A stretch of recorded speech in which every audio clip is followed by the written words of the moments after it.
Assalamualaikum warahmatullahi wabarakatuh. Sampai berjumpa kembali di perkuliahan hari ini.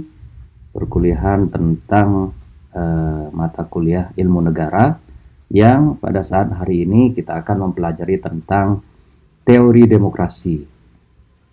Baik, kita langsung ke pokok persoalan.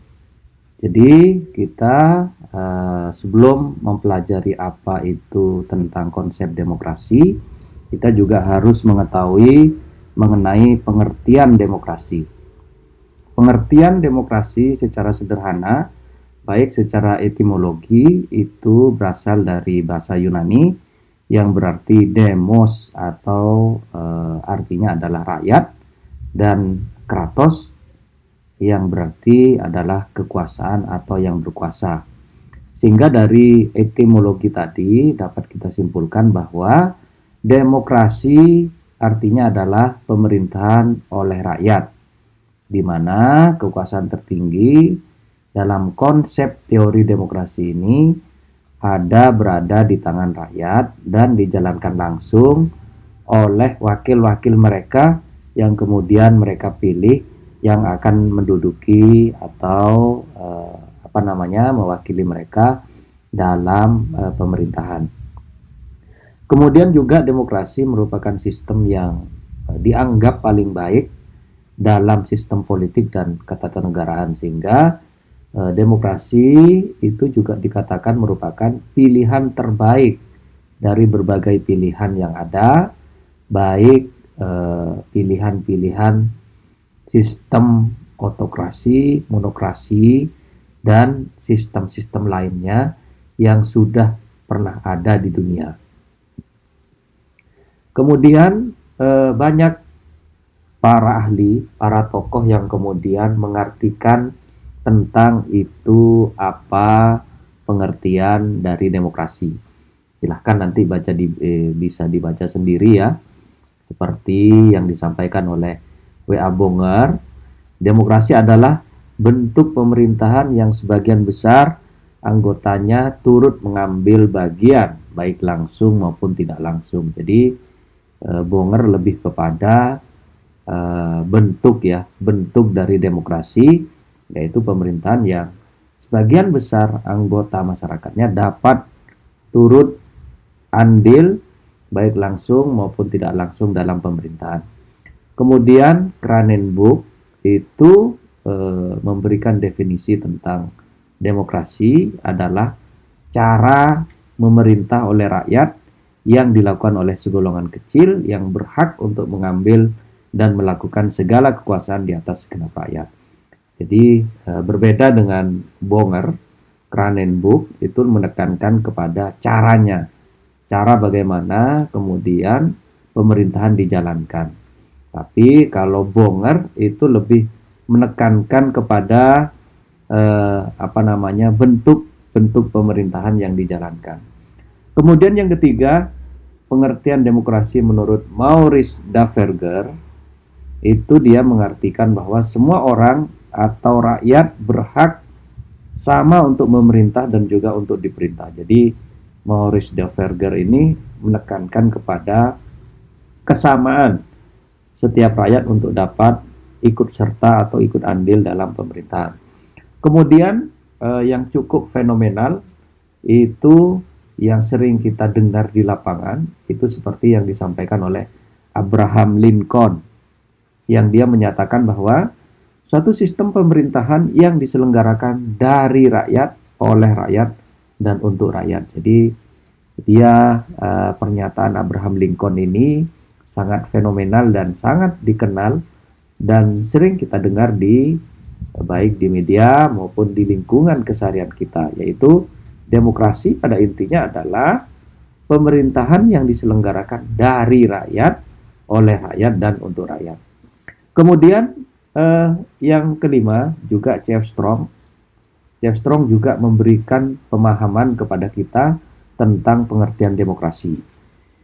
Demokrasi menurut C.F. Strong itu merupakan bentuk pemerintahan di mana kebanyakan dari anggota dewan yang berasal dari masyarakat turut dalam kegiatan politik yang berdasarkan pada sistem perwakilan. Jadi C.F. Strong lebih menekankan kepada bagaimana cara kemudian rakyat dapat berpartisipasi dalam pemerintahan melalui wakil-wakil yang kemudian sudah dipilih atau ditunjuk oleh masyarakat yang bersangkutan. Ya, kemudian setelah kita memahami apa itu pengertian dari demokrasi, kita kemudian mempelajari sejarah demokrasi. Jadi demokrasi ini berkembang pada abad pertengahan abad 5 sebelum Masehi, yang kemudian dia berkembang di kota Yunani atau tepatnya di Athena. Jadi di Yunani ini berkembang berdasarkan kebudayaan-kebudayaan yang dipraktekkan di Yunani. Nah, ini sebenarnya juga banyak kemudian negara-negara kita atau bahkan budaya-budaya kita yang sebenarnya juga sudah mempraktekkan terkait dengan demokrasi. Hanya saja kemudian karena memang tidak banyak kemudian dilakukan penelitian oleh kaum-kaum cendekiawan, sehingga yang hanya kemudian banyak tertulis itu hanya di Yunani atau tepatnya di Athena, seperti itu. Jadi dalam sejarahnya di Yunani tersebut, rakyat kemudian terlibat langsung dalam mengambil keputusan yang berkaitan dengan keberlangsungan sebuah negara. Jadi karena pada saat itu masih sifatnya negara yang sangat kecil atau negara polis, sehingga seluruh rakyat dapat melakukan atau dapat berpartisipasi aktif dalam menentukan keputusan-keputusan yang diputuskan oleh sebuah negara. Kemudian berikutnya juga seluruh hal tentang kenegaraan harus dibicarakan langsung dengan rakyatnya, atau yang dapat disebut sebagai direct demokrasi. Jadi karena masyarakatnya pada saat itu tidak cukup banyak, maka direct demokrasi itu dapat dilakukan pada masa pemerintahan kota Yunani pada saat itu. Seperti itu. Kemudian berikutnya pada abad ke-6 sebelum Masehi, kalau kemudian sebelumnya abad 5 sebelum Masehi, maka setelah abad ke-6 sebelum Masehi, bentuk pemerintahan yang relatif demokratis diperkenalkan di negara-negara bagian Athena oleh Cleisthenes. Sehingga kemudian Cleisthenes ini dia dikenal sebagai bapak demokrasi Athena, karena memang beliau yang memperkenalkan tentang konsep demokrasi di beberapa negara yang ada di Athena. Kemudian juga sejarah demokrasi berikutnya adalah pemilihan untuk mengisi jabatan administratif dan yudisial di pemerintahan, serta majelis legislatif yang terdiri dari semua warga. Jadi sekali lagi karena ruang lingkupnya masih kecil, maka semua warga dapat berperan dan berpartisipasi aktif dalam pemerintahan. Juga konsep demokrasi yang dilahirkan di kota Yunani ini, yaitu semua memiliki hak berbicara dan memberi suara, sehingga rakyat juga langsung dapat melakukan kontrol terhadap jalannya pemerintahan. Jadi itu sekelumit tentang sejarah demokrasi. Kemudian banyak teori-teori demokrasi yang kemudian dapat kita pelajari atau dapat kita kenal. Yang pertama, teori demokrasi klasik. Seperti yang disampaikan tadi, demokrasi klasik itu lebih menekankan kepada direct demokrasi, karena memang masyarakatnya atau ruang lingkup negaranya itu masih seperti negara, misalnya rakyatnya tidak terlalu banyak ya, seperti konsep negara polis yang ada pada negara Yunani yang sudah saya jelaskan tadi, seperti itu. Jadi itu dikatakan sebagai konsep atau teori demokrasi klasik.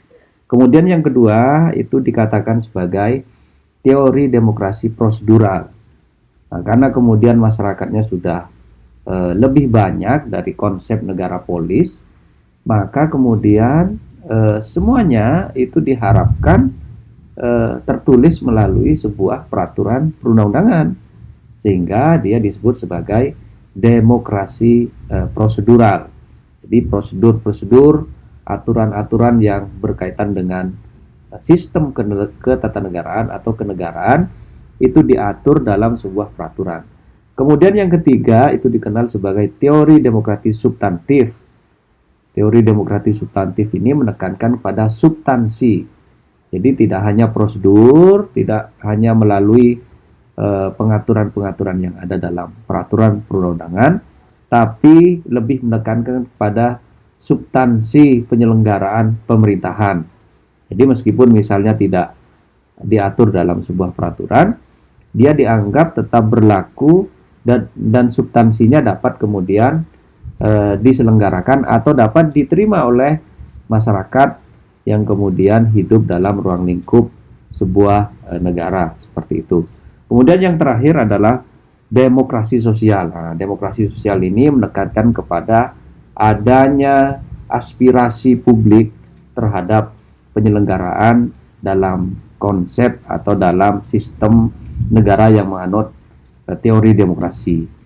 Jadi segala aspirasi yang kemudian diaspirasikan oleh masyarakat itu kemudian wajib bagi negara untuk kemudian melakukan atau melaksanakan apa yang diinginkan oleh masyarakat yang mengaspirasikan terhadap tuntutan atau keinginan dari masyarakat yang bersangkutan. Jadi secara teori sekali lagi terdapat 4 teori demokrasi. Yang pertama demokrasi klasik, yang kedua demokrasi prosedural, yang ketiga demokrasi substantif, dan yang keempat adalah demokrasi sosial.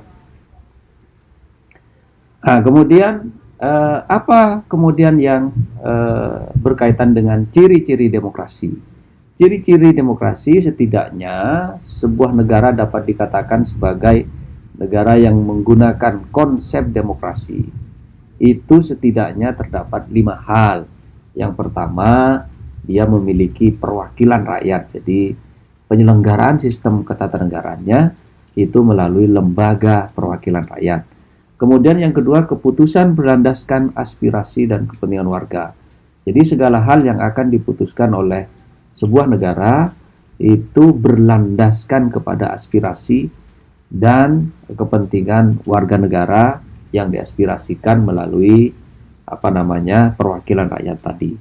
Kemudian yang ketiga, ciri dari demokrasi adalah dia adanya konstitusi. Jadi konstitusi itu kemudian mengatur segala hal yang berkaitan dengan tata pemerintahan yang bersifat pokok. Jadi kalau sebuah negara itu kemudian terdapat konstitusi di dalamnya, maka dapat dikatakan bahwa negara tersebut bercirikan konsep atau sistem atau teori dari demokrasi. Kemudian yang keempat, juga negara dapat dikatakan sebagai negara demokrasi, dia menyelenggarakan sebuah pemilihan umum. Jadi dia kemudian dalam hal memilih atau menjaring wakil-wakil yang akan duduk dalam pemerintahan. Mekanisme yang dilalui atau mekanisme yang digunakan adalah mekanisme pemilu, seperti itu. Kemudian yang terakhir, ciri-ciri sistem demokrasi dalam sebuah negara adalah terdapat sistem kepartaian. Jadi terdapat sistem yang kemudian membentuk sebuah kepartaian yang kemudian sistem tersebut tentu terakomodir untuk melakukan jaring aspirasi apa yang kemudian diharapkan atau diinginkan oleh masyarakat yang kemudian akan diwakilinya. Seperti itu. Kemudian apa tujuan dari konsep demokrasi? Nah, tujuan dari konsep demokrasi ini setidaknya terdapat 5 hal ya.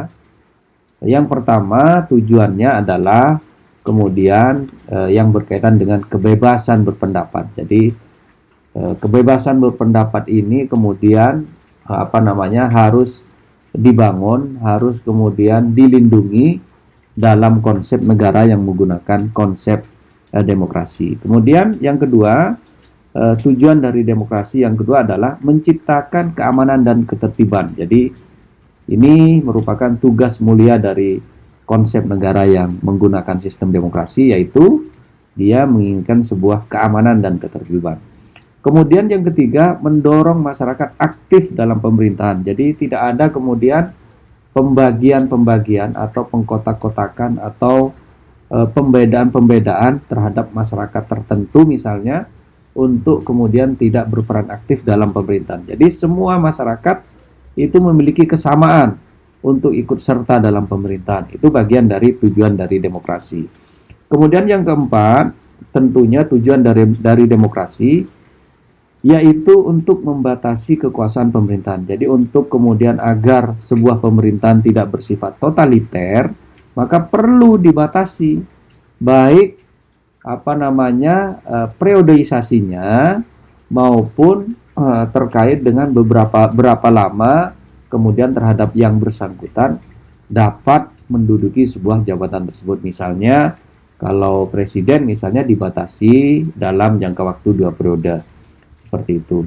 Kemudian yang terakhir, tujuan dari demokrasi adalah yaitu mencegah perselisihan. Jadi perselisihan yang mungkin akan timbul atau akan timbul kemudian dalam penyelenggaraan sistem ketatanegaraan itu kemudian dapat dicegah seminimal mungkin, sehingga kemudian lembaga-lembaga negara yang kemudian sudah dipilih oleh rakyat tadi dapat melakukan pencegahan terhadap adanya kemungkinan perselisihan yang kemudian tentu akan merugikan dalam hal penyelenggaraan berbangsa dan bernegara seperti itu. Nah, kemudian apa macam-macam dari demokrasi? Nah, tentunya di sini ada 6 macam-macam demokrasi. Yang pertama, demokrasi langsung atau yang disebut sebagai direct demokrasi. Jadi direct demokrasi ini masyarakat dapat mengaspirasikan secara langsung, dapat menentukan secara langsung. Biasanya demokrasi langsung ini dilakukan atau dilaksanakan oleh negara yang kemudian jumlah masyarakatnya dan ruang lingkup keberadaan geografis negaranya tidak terlalu besar. Dia dapat melakukan atau menggunakan konsep demokrasi secara langsung atau yang disebut sebagai direct demokrasi. Kemudian yang kedua itu yang dikatakan sebagai demokrasi tidak langsung atau indirect demokrasi. Indirect demokrasi ini dia melakukan jaring aspirasinya melalui lembaga-lembaga perwakilan seperti di Indonesia misalnya. Demokrasi itu dapat dilakukan melalui wakil-wakil rakyat atau wakil-wakil pemerintahan yang duduk dalam parlemen atau yang akan duduk dalam DPR seperti itu. Kemudian yang ketiga dapat dilakukan atau dapat dikatakan sebagai macam-macam demokrasi, yaitu demokrasi Pancasila seperti yang kemudian kita lakukan atau laksanakan di Indonesia. Itu disebut sebagai demokrasi Pancasila, yaitu demokrasi yang berdasarkan prinsip-prinsip atau nilai-nilai yang terkandung pada sila-sila Pancasila. Kemudian demokrasi yang berikutnya adalah demokrasi presidensial. Demokrasi presidensial ini merupakan demokrasi yang lebih menekankan kekuasaan berada di tangan presiden. Jadi presiden di sini lebih memiliki otoritas untuk menentukan kebijakan-kebijakan apa yang akan diambil dalam pemerintahan. Kemudian juga macam-macam demokrasi itu yaitu demokrasi parlementer, yaitu dia dalam hal menentukan arah kebijakan sebuah negara itu lebih banyak menekankan kepada parlemen yang menentukan, yang berkuasa lebih banyak kemudian parlemen untuk menentukan arah kebijakan sistem pemerintahan yang ada dalam sebuah negara. Kemudian macam demokrasi yang terakhir adalah demokrasi liberal. Nah, demokrasi liberal ini kemudian yang mulai berkembang di tingkatan negara-negara yang ada di dunia, yaitu dia kemudian lebih menekankan kepada hak asasi yang bersifat personal. Jadi dia lebih menekankan kepada bagaimana kemudian person itu kemudian memiliki sebuah kewenangan dan otoritas yang lebih daripada sekedar apa namanya, kelompok-kelompok atau bahkan perkumpulan-perkumpulan tertentu. Jadi dia lebih menekankan kepada perlindungan terhadap personal seperti itu. Jadi itu macam-macam dari demokrasi. Kemudian apa yang kemudian terkandung dalam prinsip-prinsip demokrasi? Prinsip-prinsip demokrasi ini setidaknya yang pertama, negara berdasarkan konstitusi. Jadi sekali lagi, demokrasi itu harus berlandaskan kepada konstitusi yang kemudian baik tertulis maupun tidak tertulis yang diakui oleh sebuah negara yang bersangkutan. Yang kedua, prinsip demokrasi adalah adanya jaminan perlindungan terhadap hak asasi manusia. Jadi kalau kemudian sebuah negara menjamin terhadap adanya hak asasi manusia, maka dia sebenarnya secara langsung maupun tidak langsung dapat dikatakan sebagai negara yang menggunakan prinsip demokrasi. Kemudian yang ketiga, adanya kebebasan berpendapat dan berserikat. Nah, ini juga dijamin dalam konsep negara demokrasi, adanya kebebasan berpendapat dan berserikat warga negara. Kemudian yang keempat, adanya partisipasi dalam pembuatan keputusan. Jelas ya, jadi konsep demokrasi itu adanya sebuah partisipasi aktif dari masyarakat untuk dapat kemudian memberikan masukan terhadap keputusan atau kebijakan yang diambil oleh sebuah negara. Kemudian yang berikutnya adalah pergantian kekuasaan berkala. Jadi demokrasi diharapkan tidak tidak ada sebuah kekuasaan yang bersifat kekal yang kemudian dijabat oleh sebuah orang maupun badan tertentu, yang badan tertentu hanya dikendalikan oleh orang-orang tertentu. Jadi dia menginginkan sebuah adanya pergantian kekuasaan secara berkala, baik melalui pemilu maupun melalui lembaga-lembaga perwakilan yang dapat memilih atau menunjuk terhadap kepala-kepala negara yang akan melaksanakan tugas-tugas pemerintahan seperti itu. Kemudian berikutnya prinsip demokrasi yaitu peradilan bebas dan tidak memihak. Ini juga menjadi hal yang sangat penting ya. Artinya dalam sistem negara demokrasi segala sesuatu yang berkaitan dengan hukum itu kemudian diputuskan oleh lembaga peradilan. Nah, jadi konsep yudisial, konsep lembaga yudikatif itu merupakan bagian dari konsep atau prinsip dari demokrasi. Kemudian yang berikutnya adalah penegakan hukum dan persamaan kedudukan. Nah, ini persamaan di depan hukum dan penegakannya itu juga merupakan dari prinsip demokrasi. Kemudian yang terakhir juga yang tidak kalah pentingnya adalah jaminan kebebasan pers. Nah, pers di sini merupakan bagian dari simpul dari demokrasi. Jadi pers ini sangat penting dalam sistem demokrasi dan juga dapat dikatakan pers ini bagian dari simpul dari prinsip-prinsip demokrasi dalam sistem pemerintahan yang dijalankan oleh suatu negara. Karena pers ini dapat kemudian menjadi sebagai lembaga yang dapat memberikan check and balances dalam konsep ketatanegaraan masa kini seperti itu. Jadi itu yang kemudian dikatakan sebagai prinsip-prinsip demokrasi. Mungkin ini yang dapat saya sampaikan untuk perkuliahan hari ini. Silahkan kalian dapat berdiskusi, dapat menanyakan, atau dapat menyanggah, atau dapat memberikan kritik maupun saran terhadap apa yang sudah saya sampaikan. Semoga apa yang saya sampaikan pada kesempatan hari ini dapat memberikan sebuah pemahaman utamanya terkait dengan teori atau dasar-dasar terkait dengan apa yang dinamakan sebagai demokrasi. Baik, saya ucapkan terima kasih. Assalamualaikum warahmatullahi wabarakatuh.